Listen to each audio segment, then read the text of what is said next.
Hey guys, welcome back to my channel, and today we're going to be looking at a super fun topic that always tends to pop up this time of year, and it's very similar to the Stresstober video I made a couple weeks ago. This is writing with anxiety.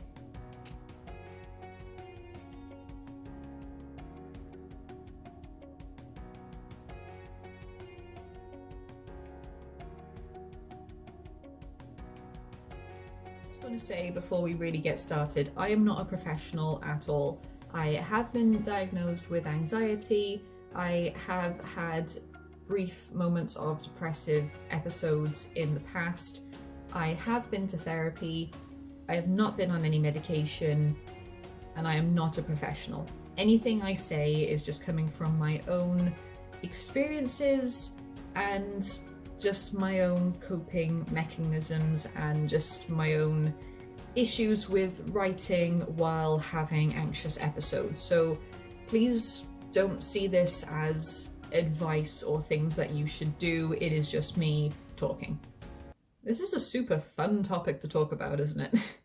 First off, there are so many kinds of anxiety out there. It is not just a one and done thing. Everyone is, I don't want to use the word triggered because triggered is painted in such a terrible, awful light nowadays, but I can't think of any other word to use.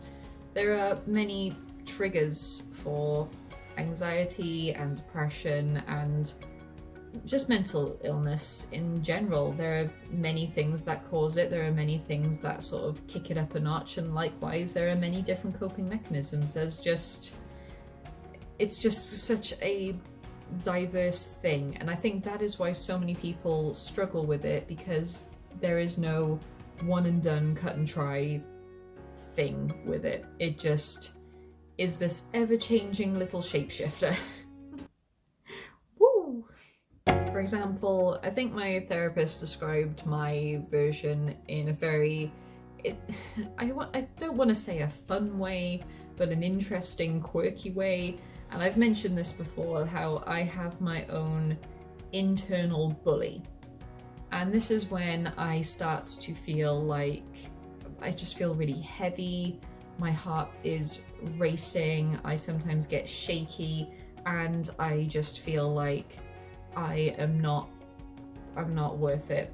There is no point in me doing anything anymore. Why do I even bother getting out of bed? Why do I even bother going to work? Why do I even bother opening up my laptop to write when there is no point? No one is ever going to read your stuff. You're never going to be successful. You're never going to make a career out of this. You're just going to be some stupid nursery worker looking after other people's children for the rest of your life, and that is just how things are going to be. Oh, and by the way, you can't even do that job right.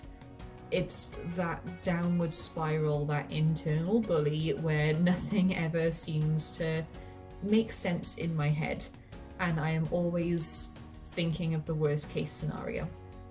This usually ends up in panic attacks, but then it also ends up in me trying to bottle it up for as long as possible, because again, the internal bully starts whispering, you can't tell anyone about this. You can't talk to people about how you're feeling, because guess what? No one cares. If you just talk to someone about it, then you're just going to be bringing them down, and do you really want that? Do you really want people to be bored of you? And then I bottle it up, and I bottle it up, and I bottle it up until some poor soul out there asks me, are you okay? And then suddenly I just burst into tears. Actually, no, I'm not. And then everything comes out, and I feel so much lighter afterwards, and all those fears about boring people and bringing them down and that no one cares is, of course, a giant lie, because they're super supportive and they're really helpful, and they'll sit there and they'll listen to me for as long as it takes. And it was all a big worry over some internal voice that I really shouldn't listen to. Like I said, I've been to therapy, I have talked to professionals about it, and it really helped. And I think that's where YouTube is helping as well, because I don't like talking about my writing and my work and things like that, because I feel like I'm going to bring people down. But at the same time, when I do actually get talked to, like, hey, you know, talk to me, what's going on, and I do start talking and I do start venting, I feel so much better. And I feel like YouTube has really helped because it's talking. I haven't been on any medication or anything like that because of other issues that wouldn't work with me taking medication. And I've found that, you know, therapy and the talking helps more than I feel medication would. But at the same time, I'm fully aware that mental illness in general takes many forms, and so does help. So if you do take medication for it, good for you for being brave enough to actually try the medication, and I really hope it's working for you. Everyone works in different ways, and if you're one of the people that takes medication and that works for you, then fantastic. There is no judgment on this channel. Just like if you've never taken medication and haven't been to therapy and have found other ways to cope, then great, I'm really happy. There's this common misconception that you have to be the struggling artist, that creative types, whether it's artists, writers, musicians, you name it, any type of creative industry, you need to be struggling and you need to be depressed and you need to be suffering for your art, that you can't create unless you've been through suffering, that you are struggling, and then that's when the creativity will flow because it's all counted as inspiration. And that is a big fat freaking lie, okay? You don't need to be depressed to be creative. Being creative is an expression of freedom and self and just anything that is in your head, and that comes from whether your mind is healthy or unhealthy. That still flows free, it just sometimes gets blocked by other things that you have no control over. Like, I have really struggled this Preptober because I was having a lot of anxious episodes because I was back in work full time, but then they were changing the system every 5 minutes. They were introducing more children in, which I didn't feel comfortable with because, you know, there's still a pandemic going on, and I don't think that bringing in more children in one session is the best way to go. There was so many more cleaning and preparation and timing issues that were going on that when I came home I was so amped up that the idea of sitting down and suddenly having control over characters' lives and trying to get things ready for a timed event was terrifying to me, and I just wasn't getting as much work done, and that started the spiral again of, oh, see, you can't even write when you're home. What makes you think you're going to write next month in Nano? What makes you think you're going to be able to do it this year? What makes you think this, that, and the other? And it was horrible. It's a very tense time we're living in at the moment, so the mental issues are going all over the place. Writing with anxiety is really not fun because no matter how much you try, if you're having this writer's block because of something you can't control, it just makes you feel worse. Even though you have no control over it, it is not your fault. And, you know, you are not alone. You have people that you can fall back on and talk to, and there are helplines out there, and I'll try and put as many of those down below as I can. But it's hard to remember that you're not alone when you're in this mood, and it's not fun. It is not fun. Something I found that really helps me is taking note of when I'm in this spiral. If I'm there thinking, I need to get stuff done, but I can't get stuff done, but it doesn't matter that I can't get stuff done because no one cares anyway.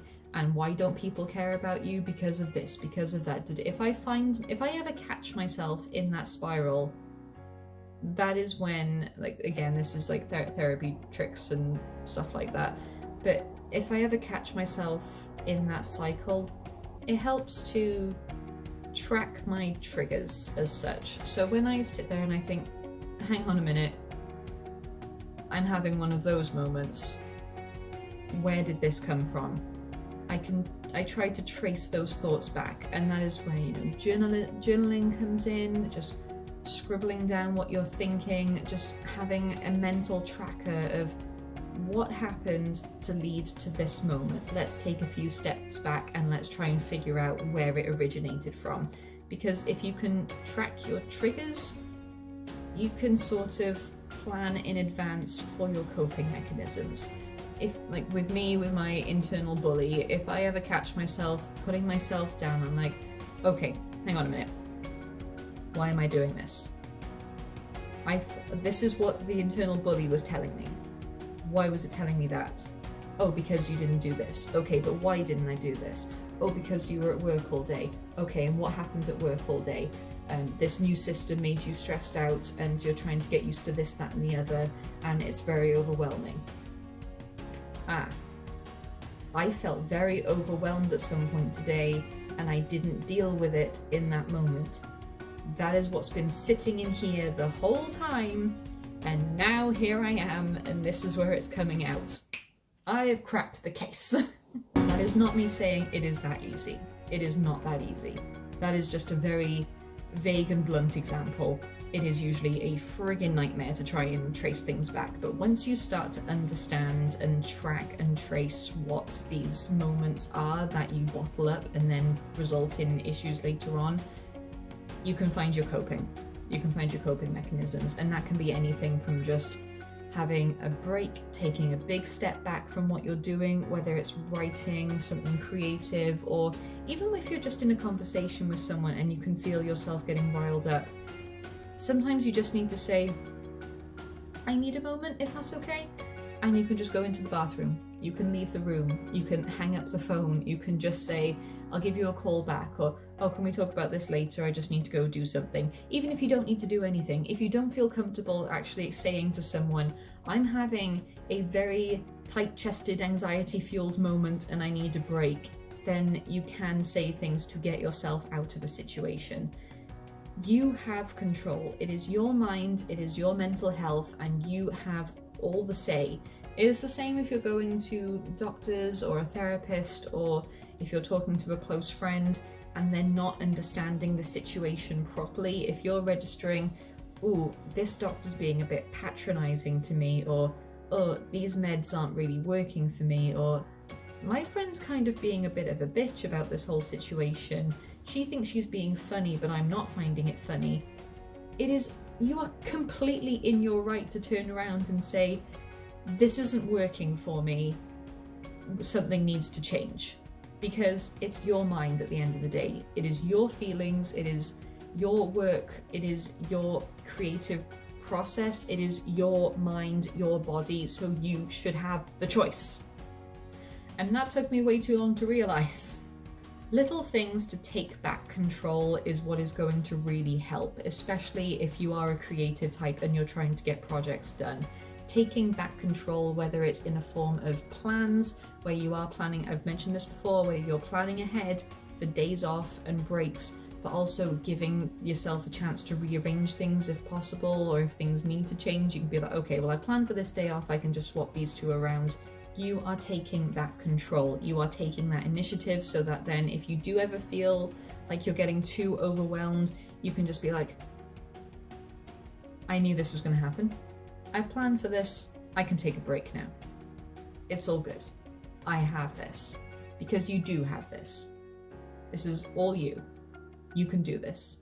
And what's more is that it may be all you, but you are not alone. There are other people out there that you can rely on and reach out to, and if you feel like you can't reach out to anyone near you, then there are so many different resources online and phone calls and all the rest of it. I mean, even if you're not interested in seeing a therapist in person, there are phone calls, like phone therapy, which I did for a while. There are so many options. You are not alone. Channeling your energy, if you're there writing or creating and you're just there thinking something isn't working for me, what can I do? What can I do? Take that break, take that step back, because forcing yourself through it will just drive you into a downward spiral, and that is not where you need to be, because it is hell to try and climb yourself back up. Like for me, it's baking. I love baking. So when I'm writing and I'm struggling and I'm hitting that writer's block and I can feel myself getting frustrated, I'll go and bake something, which probably explains the weight issue, but I don't care because it gives me something to focus on. It is a recipe, it is precise, it is, but it still includes a little bit of creativity if I'm feeling like it. Everything I have total control over. And when I do an activity where I do have that total control, I can then go back to whatever I was doing, still feeling this rush of accomplishment, I suppose, that yes, I did a thing, I can do this too. And it's just such a good feeling. It's possible, guys. And saying that, if you're one of those people that tries to plan everything in advance down to the minute, and you're finding that if you're not meeting those targets, that is what's stressing you out, and that is what's triggering anxiety and depression because you're feeling like you're not doing enough. Sometimes doing the hardest thing in the world and throwing that plan out the window and just breathing. It's one of the hardest things, but sometimes it can be the most beneficial, just to throw that plan out the window and think, this isn't working for me, I can do something else. Because you can do something else. It is never a dead end. Anxiety, depression, any mental health issue, it is never a dead end. You will never be able to do this thing because of this thing up here. That is never the case. You have control. You just need to find the ways to take back that control, and that comes in a variety of different ways. As I've said, I'm not an expert. I'm just talking from my own experience. I'm still not there, guys. I'm still struggling. I've mentioned that for the past month or so now in videos. I am struggling. It has been really hard to try and get used to everything again, to get used to so many different routines, to try and figure out what works for me, and then Nano being around the corner. It is hard. It is so friggin' hard. But things are getting better because I am learning how to take back control and learning how to help myself, because you need to help yourself at the end of the day. You could be the most selfless person in the world and want to help everybody, but you can't help everybody until you help yourself. Don't disregard yourself in any of this. I really don't know what possessed me to make this video today. It's just been something that's on my mind, and it's very similar to the Stresstober video, but whereas that's like, you know, how I deal with stress, this is just talking about anxiety and in general, and I don't know, I feel like it's helped me more than the previous one did. I don't know. I just kind of wanted to vent, because apparently talking is my outlet and talking helps me to improve. And that's not for everybody, I understand that. And I'm sorry if this wasn't any help to you, or if it was boring or anything like that. It's just what I wanted to do at the time, and I feel like it helped me, and I hope it helped some of you guys out there. Like I said, not a professional, just talking from my own experiences. Writing with anxiety is a friggin' nightmare, and it doesn't really get easier, I suppose, but it does get more manageable. There's some words of encouragement right there. Yeah, I'm gonna leave this here. I'm doing better. I'm doing a lot better, and I'm not feeling like I'm struggling as much as I was, and this has just been a really interesting topic to vent about. But I hope you're doing okay, and you're not alone. You are not alone, and things can seem like like the darkest, bleakest hole that you are trapped in. But there are ways to climb out. There are ways to take back that control. I hope you're doing well, I hope you're staying safe, and I will see you all in the next video. Goodbye, my scribblers.